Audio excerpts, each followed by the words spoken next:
ibang mga balita, inilunsad na ng pulisya ang malawakang paghahanap sa mga suspects sa pamamaril ng malubhang ikinasugat ng aide ni Mayor Mon Ilagan ng Cainta, Rizal. Kasabay nito, naglaan ng 300,000 pisong reward ang pamahalaang bayan ng Cainta para sa ikadarakip ng mga suspects. May report si Alvin Baltazar. Nasa kritikal na kondisyon ngayon ng Executive Assistant ni Cainta Mayor Mon Ilagan matapos na barilin ng isa sa dalawang suspect na pinaniniwala ang mga heart killers. Tama ng bala ng 45 baril ang tinamo ng biktimang si Jaime De Leon sa kanyang leeg habang nasa loob ng Suburban Bowling Recreation sa Barangay Santo Domingo, Cainta, Rizal. Hindi pa naman ganap na kumbinsido si Ilagan kung ang pangyayari ay may kinalaman sa politika. Naman inaalis ng mga otoridad polis ang naturang anggulo. Ayokong dahil pending the results of the investigation of our policemen, ayaw nating sabihin na politically motivated, no?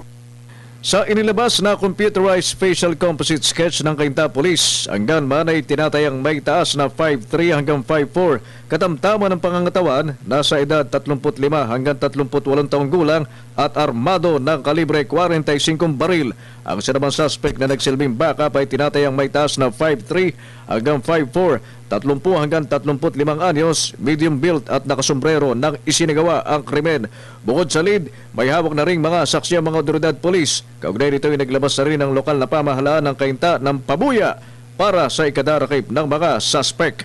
Hiningi ko ang basbas ng Sangguniang Bayan para makapaglabas at makapagbigay ng cash reward of 300,000 ang pamahalaang bayan ng Cainta. Si De Leon ay matagal nang pinagtitiwalaan ni Ilagan magmula nang ito'y pumasok sa mundo ng politika mula sa pagiging batikang broadcaster. Para sa anumang impormasyon hinggil sa mga suspect na bumaril kay maaaring ipagbigay alam sa cellphone number 0915-265-07 at 0921-461-3717.